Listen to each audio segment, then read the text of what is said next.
Eu sunt săsoaică din Viscri, puțini sași care au mai rămas în România, din păcate, și activitatea fundației a început acum 10 ani la Viscri. Am avut marele noroc să o întâlnesc pe doamna Jessica Douglas-Hume, care este președinta fundației din Anglia. Avem 3 fundații acum în România și una în Anglia și fundația din Anglia strânge banii, însă face prezentări și eu și scriem proiecte și pentru bani europeni și astăzi lucrăm în 19 sate din România, din Transilvania, pentru a conserva patrimoniul nostru cultural al României. Sunt satele săsești, dar acest patrimoniu este o valoare pentru România și chiar unele sate au fost declarate patrimoniu mondial, cum este Viscri. Noi în aceste sate lucrăm cu oamenii locului, cu localnicii, deci lucrăm cu oamenii și pentru oameni. Și dacă știți că în aceste sate majoritatea populației sunt romi acum și ei înainte nu erau meseriași și noi învățăm cum să restaureze tradițional, cum să devină tâmplari, femeile să conducă o casă de oaspeți și pentru turiști și îi ajutăm să devină persoane fizice autorizate. Deci nu îi angajăm, ci îi trimitem la școală, primesc o diplomă și sunt persoane fizice autorizate și discutăm cu ei la egal. Primul este unul mai simplu. De exemplu, facem o fațadă la Căminul Cultural, de exemplu. Găsim primul proiect tot mereu unul care să vizeze cât mai multă lume. Și unul simplu, unde ei învață direct pe lucru. Fac și teorie, dar fac mai multă practică învățând. Și atunci, sigur, dacă proiectul este bun și ei lucrează bine, sponsorii noștri vin de 4 ori pe an și văd și atunci dacă văd că e bine, sigur că putem continua și asta dorim, să conservăm cât mai mult.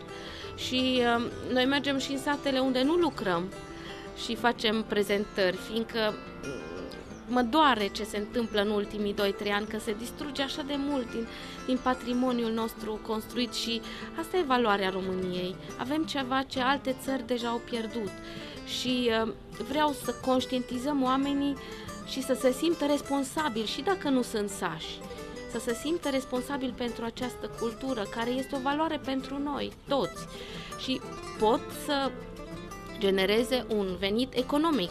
Deci totul merge la bani, e normal la oameni. Și am reușit asta în câteva sate și în Viscri.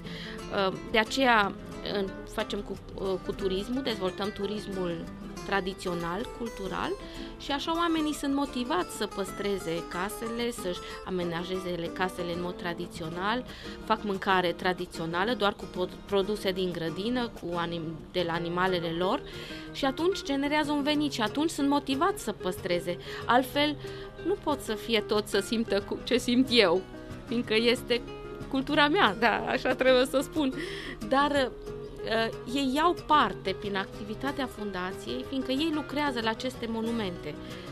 Primesc bani când termină un proiect, sunt mândri că l-au restaurat, că au restaurat biserica din Mălâncraf, de exemplu, sau din Florești, sau o casă. Și atunci o păstrează. Că vedeți, în multe sate se distrug case, se distrug biserici. Asta e fiindcă nu se simt responsabili și nu se simt că aparține lor. Dar prin activitatea fundației, asta e lucrul cel mai frumos și ce îmi doresc eu cel mai mult, să facem oamenii să se simtă că este a lor ceea ce este acolo.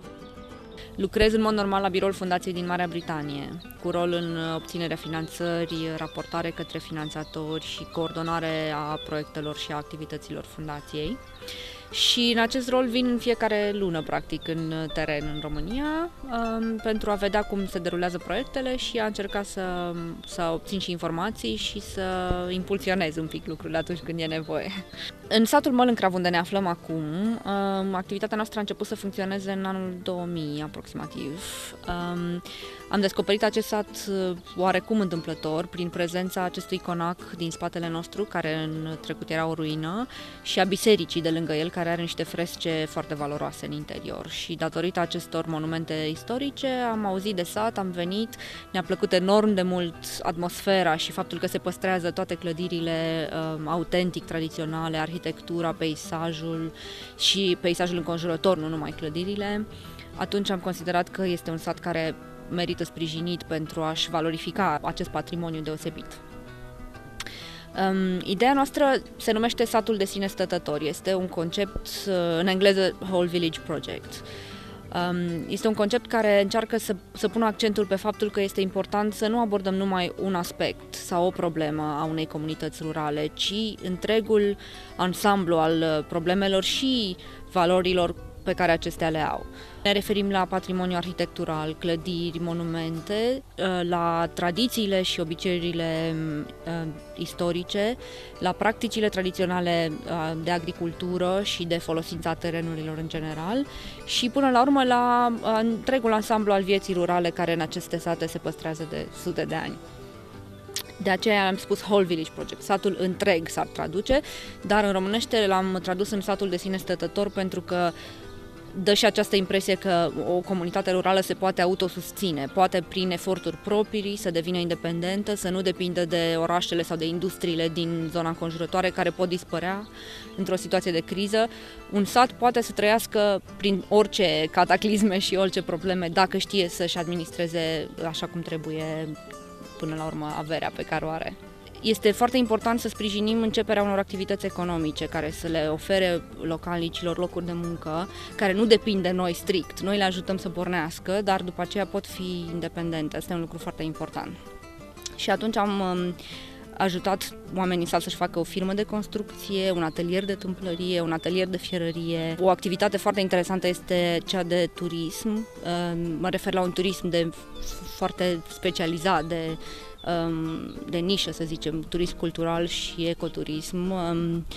Mai multe familii din sat și-au înființat pensiuni, să zicem pensiuni, și nu sunt pensiuni în sensul de la noi o vilă mare cu 30 de camere, ci sunt case propriu-zise din sat, case, să zicem, gospodării tradiționale cu câteva camere în care doar i-am ajutat să-și amenajeze unele facilități moderne necesare și să-și facă cursurile, pregătirea necesară pentru a-și obține diploma de lucrător în agroturism pentru a putea funcționa în mod oficial ca și gospodărie agroturistică, să zicem.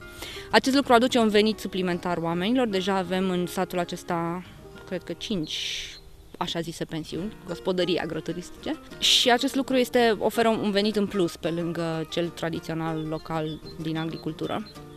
Sprijinim și agricultura propriu-zisă pentru că considerăm că pentru această zonă care a fost creată prin activitatea omului de agricultură și management al terenurilor, păstorit, managementul pădurilor, aceste activități au creat peisajul acesta cum îl vedem și trebuie să continue. Și atunci ajutăm și agricultura. De exemplu, aici, chiar lângă noi, am cumpărat o livadă de meri care fusese foarte îmbătrânită și aproape distrusă după 20 de ani de comunism, dar am preluat-o și am convertit-o, i-am obținut certificarea ecologică, este condusă de un administrator local și produce suc de mere ecologic.